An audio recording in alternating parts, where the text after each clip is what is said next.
Joining us now from Los Angeles is our regular Rockets insider and friend of the show. It's the Houston Chronicles, Jenny Creech. She's the Rockets basketball beat writer. And Jenny, the weather has changed in Houston. We're just highs in the 80s now, so you know what that means. It's time for basketball. It's cooled off a whole 10 degrees now. So just saw there's a final couple moves that the Rockets made, and they kind of rounded off their roster. Any surprises for you as far as the final cuts, how the roster looks, and how it's kind of come together at this point? If you would have asked me, several weeks ago if the cuts they made were surprises, I would have said no. But if you would have asked me a week and a half ago, I would have said yes. Just because Mikal played everyone, and he really seemed to like some people a lot more than others. And then that changed right at the end. So, a couple of weeks ago, I really thought that Ish Smith, a guy who we all thought was just here to get cut, basically, I thought he was going to make the roster since he was the first guy coming off the bench. He was certainly playing all the backup point guard minutes for the team when Jason Terry was out and when Isaiah Cannon was struggling. But Isaiah Cannon came up big right at the end when it mattered and earned himself that roster spot. Jeff Adrian was another guy, got a lot of playing time early in the preseason, and then Joey Dorsey got healthy and got to go out there. And quite frankly, I thought it was a toss-up between one of them. You kind of thought it would be one of them, and then you thought it would be a point guard since the Rockets were carrying four of those guys. I think we knew a while ago that Robert Covington didn't make the team because he hasn't been with them for a really long time. Even though they hadn't announced that he was waived, we just haven't seen him around. And then the other guy that they just signed, I think it was Clark. Clark. They just signed him basically to get his D-League rights. He never showed up. He never, even made it to Houston. So that was more for that. What stuck out from you from training camp? Were there any surprises, either good or bad, from any certain players or just anything in general? Well, I definitely think Tarek Black is the big story of training camp. He's a guy that certainly we all thought would be waived or he would end up in the D-League, which he still probably will spend some time with the Vipers, but he'll spend some time there as a Rockets roster player that could be called up at any minute. But I think he was a really big surprise in camp. We saw his first outing was against Memphis. He gets 15 rebounds against a really good Memphis front court. That's a team they've really struggled to rebound against, and they were playing their starters. So it wasn't as if he was getting, that kind of play against backup scrubs on the team by any means. And then he was just constantly complimented throughout practice, not only by the coaches, but by the players. Harden mentioned him a bunch. Dwight Howard mentioned him a bunch. So he's obviously a rookie who went in there and just kind of, surprised everyone and earned himself a spot on the team.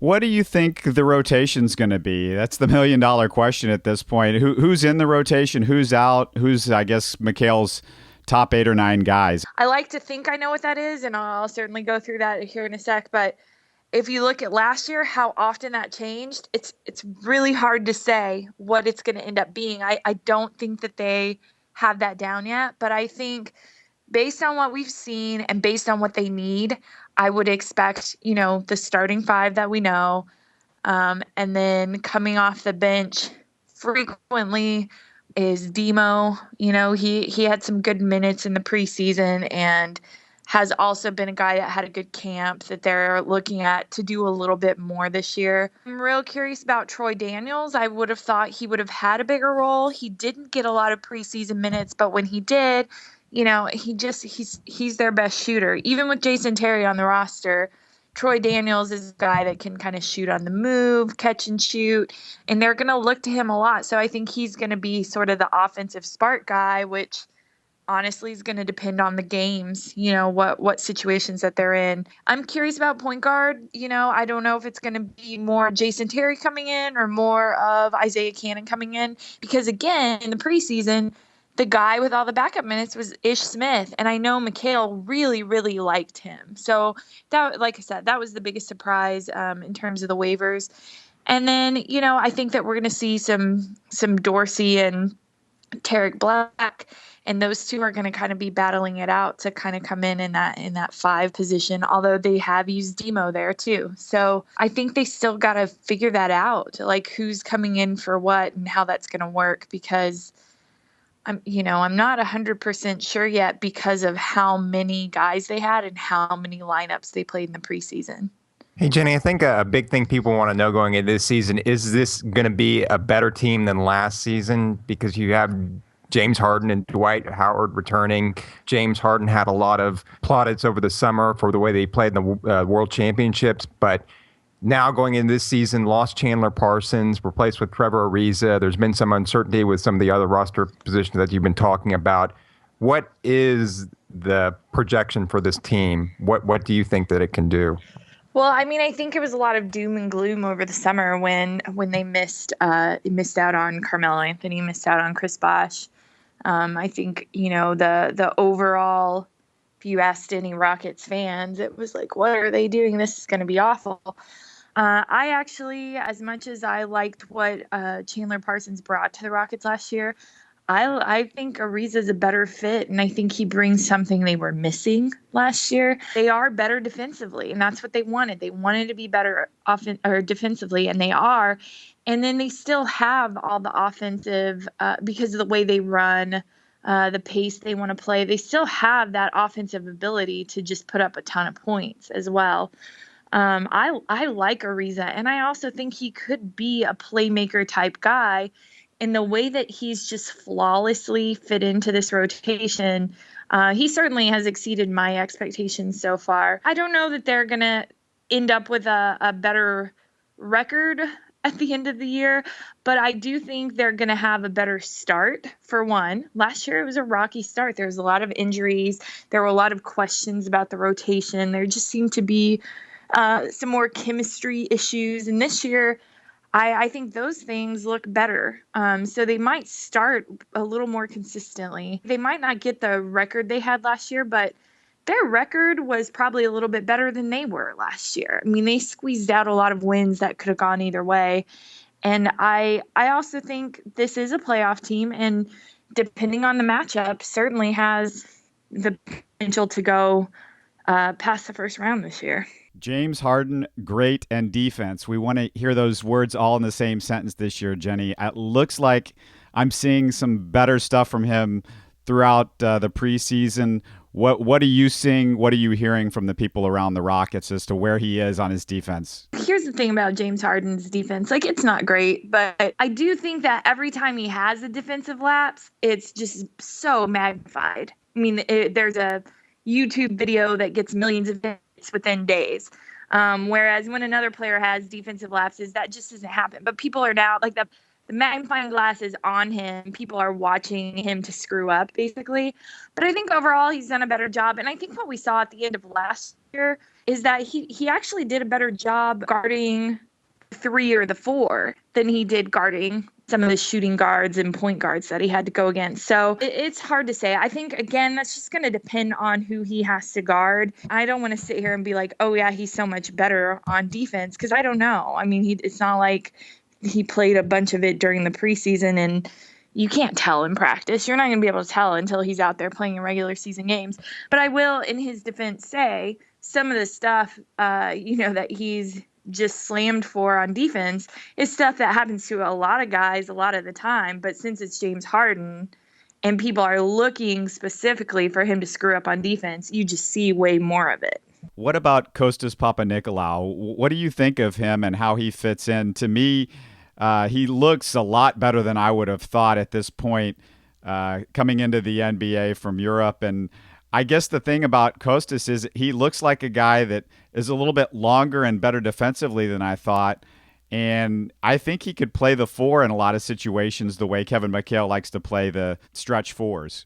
I kind of expected him to be good defensively coming in. Actually, when they signed him, I went and looked up some of his some clips of him playing in Greece, and I mean, he was the best defender in every clip I saw. Just really good instinct for the ball, eye on the ball. He's going to be a guy that is going to be a tough defender, which they want, and then he's also going to be a guy where, if you think of like maybe someone like an early Manu Ginobili where you weren't 100% sure when he had the ball if something great was going to happen or if it was going to be a turnover. He's a very instinctual player, and for the most part, that's a great thing. And the Rockets need someone like that, and you just are going to have to take some of his mistakes with it. And I like players like that personally, but I could see, some people taking issue with that. But I mean, his eye for the ball and his instincts for this game are really good. He's not necessarily a skill-based player. He's not maybe as fast as he should be, or doesn't quite have the footwork to play the post in the NBA. That's going to be hard for him. He's gonna have his bell rung a little bit about by some of these NBA guys he's gonna have to guard. But his passion and the way he just thinks, and he thinks like 2 or 3 moves ahead. I mean, his ceiling is so high. He's the kind of player I really, really like to watch.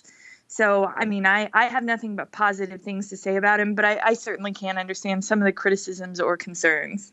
Speaking of, you're out in LA. Speaking of being out in LA, I know Dwight spent some time out there kind of working on some different things physically over the off season.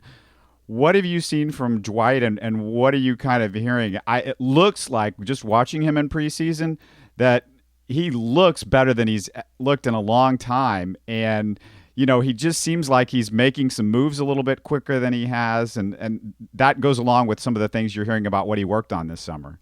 Well, yeah, and I think, according to Dwight anyway, I think that a lot of people didn't quite understand how bad his back injury was and how tough it was to recover from that surgery. It just took him some time to get things back. Like, one of the things he said that happened this summer was that he was able to get low to like cross under a track hurdle. And that he hadn't been able to do that in like 2 years. So some of it is just getting like his flexibility and core strength back. And, along with that comes the ability to have the better footwork or be able to kind of muscle your way around in the paint. And so I think that he's just starting to feel like himself again and be able to do some of those things without the hesitation. So, I thought Dwight in the playoffs last year looked great. I mean, if you get that out of him this year, that's gonna bode very well for the Rockets. Jenny, you're in Los Angeles, and Lynn Sanity has moved out to Los Angeles, at least for the beginning of the season here. The Rockets meet the Lakers. What are your impressions so far of Jeremy Lin with the Lakers? Is he going to be able to work with Kobe Bryant? Yeah, I mean, I think so. He's starting on Tuesday. I actually sat down with Jeremy for a long time yesterday. I had a great talk with him, great interview. He had a lot of things to say, a lot of things that he hadn't talked about. Of course, was incredibly classy about all of them, which is what we expect from him. But, this is a system where the Jeremy Lin is at his best when he can play a little free and think on his feet and, push the ball, move the ball. And I think the Lakers kind of have that system that works for him. And that's where he thrives, and he certainly has the ability to do so here. And then as far as working with Kobe, I think that'll also be good for Jeremy because he's gotten a lot better on playing off the ball, and the ball is going to be in Kobe's hands a lot of the game. But I'm also just, going along with the Lin Kobe, how that's going to work.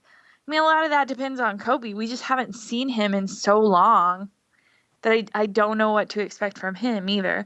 Jeremy seems really happy and content and at ease. And I think last year there was just a lot going on behind the scenes that we didn't all necessarily know about. It was a tough year for him, and I'm personally happy for him. I hope this works out for him.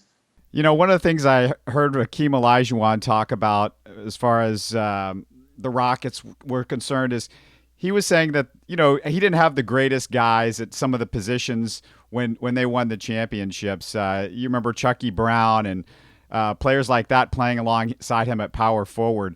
So I guess the one thing that I'm concerned about with the Rockets is, the stars have got to be the stars, but the bench is going to be a big question mark when you go into the playoffs. There's a lot of young players coming off the bench unless Daryl Morey does something. Is that your concern for this team if they're going to take it to another level? I mean, the bench can't be worse than it was last year. It really can. The Rockets had one of the worst benches in the league last year. It was deceiving in the postseason since everyone was healthy. And but I mean, Jeremy Lin was their best bench last year. And last year, the Rockets bench and the Portland bench, those were like the two worst in the NBA. And we saw that live and in color in the playoffs. So you need Demo to be better than he's been because he's going to be one of the first guys off the bench. A guy like Terry could go either way. Like, I mean, he's certainly up there in age and hasn't played in a long time, but when he's at his best, he's really good. That's a great guy to be coming off the bench to give you something. Troy Daniels, I think, could become one of the better shooters in this league without a problem. His shot is really something special. If they can develop him a little further than that, that's a great guy off the bench to have. Certainly Papa Nicolau could bring something to the table. My biggest concern with the Rockets would be I don't think they really added anything to make them a better rebounding team. Maybe the rookie Black turns out eventually to be that guy, but I'm not sure it'll be this year. There's always a question with bench players. They don't have a bench like some of the other teams in this league, certainly. There's a guy, David West, for the Indiana Pacers. They need size, as you said, rebounding, a guy that at the power forward position that can play defensively against all these great power forwards in the West. You have Tim Duncan, you've got Blake Griffin, LaMarcus Aldridge. There's a bunch of guys that you have to go through in the West. Is a David West, speaking of West, is David West a guy that the Rockets might be able to get, considering where Indiana is right now with the absence of Paul George and some of their guys? Might they start looking ahead a little bit and make a deal like that? And could the Rockets be in play for somebody like that? That's not one of the rumors I've heard, but I'm sure everything's a possibility. If it was me, that's not a guy I would want. He just comes with some baggage that I wouldn't want to deal with. He's not known for having the greatest attitude ever, and Mikhail is not real big on that. You mentioning the power forwards in the West, I mean, I think a lot of that falls on Terrence Jones to be better. I know he took that really seriously last year. He bulked up a little bit. His big emphasis all summer has been being able to defend those guys because he, readily admits he was a little shell-shocked for his first time having to go up against all those guys. So I think some of that falls on him. Another thing, a guy like David West, he's not cheap and you have to give up quite a bit for him. And I don't know what the Rockets really have to offer without unloading one of their better players. And I'm not sure you want to unload, a good player for David West. Where are they going to end up this year? Where do you have them, as far as seeding wise, and how far do you think they're going to go? I think they'll finish, 4th or 5th in the West. And I don't know, they'll probably lose in the first round, just depending on who they're up against, because especially if they end up in like that 5 spot, I just think it's going to be hard. The West is once again just going to be crazy tough. I do think that all the stuff people were freaking out about over the summer and everything that they lost over the summer, I think people have underestimated a little bit what Trevor Ariza brings to the table. He's just a guy I have really high expectations for. That wasn't a very upbeat thing. What do you mean we're going to lose in the first round, Jenny? That can't be right. Yeah, I'm not part of we. First of all, like I just cover the team, so I don't. That's lose the Spurs, in the first right? round. I'll be the. I am the we. I'll be the we. So well. But if the Rockets lose in the first round again this year, 2 straight years in a row, and then Dwight Howard goes into his option year after next season, the pressure is going to be on for the next year, I would think. Yeah, I think some people might lose their jobs if they lose in the first round this year. Kevin McHale is coaching, you think, for the next couple of years, I would assume. His contract, I guess, ends at the end of the year, right? Right. So, I mean, how they finish certainly will dictate what happens to him. I know, Morey's on the hot seat. He needs something to happen. And the Rockets are perfectly capable of it. That's the thing. It's not a knock on the Rockets to say that they might not get out of that first round again. And also, projections like that at this point of the year to me have always been a little just like whatever, because you never know what's going to happen with trades or injuries. Or I mean, we saw that with the Rockets last year. Just the injuries were out of control last year, and they never quite got in sync and never quite got their chemistry right till so late in the year. And they squeezed by with so many wins that could have gone either way. So they looked a little better on paper than they were. Hey, Jenny, I just have to follow up on something you said there. You said Daryl Morey's on the hot seat. I would assume Kevin McHale would be. I think a lot of people would be on the hot seat. I think a lot of people are sick of them not getting out of the first round. Well, that was Jenny Dial Creech saying that they're not getting out of the first round, not us, but it's great to have her back on the show. I didn't say they aren't. You asked me what I thought to pick right now before the season even starts, which I think is kind of dumb. Like, if you ask me, when we actually have seen this team play a game, I might be able to give you better insight. But based on their preseason playing 20 guys, several of which we'll never see again, I don't know what to say. I don't know if they're better than they were last year. It's just the starting five is basically the same, except you have a better defender at the 3. So, we'll just have to see. You have to let these things play out. But I think the Rockets need to get out of the first round this year, or there's some people that are going to be, really worried, which is a shame, because in the Western Conference in the NBA, it's just really hard to win. And I think we all know that. We'll let her make a prediction a month into the season, even though that's not legal because you're supposed to make these predictions at the beginning of the season. But we'll let her do it again. That's Jenny Dial Creech with the Houston Chronicle. Thanks again for joining us, Jenny. It's always great. You bet, guys. Y'all have a good one. You can listen to more of our interviews and podcast on HoustonSportsTalk.net. Subscribe to Houston Sports Talk for free on iTunes or on the Stitcher app.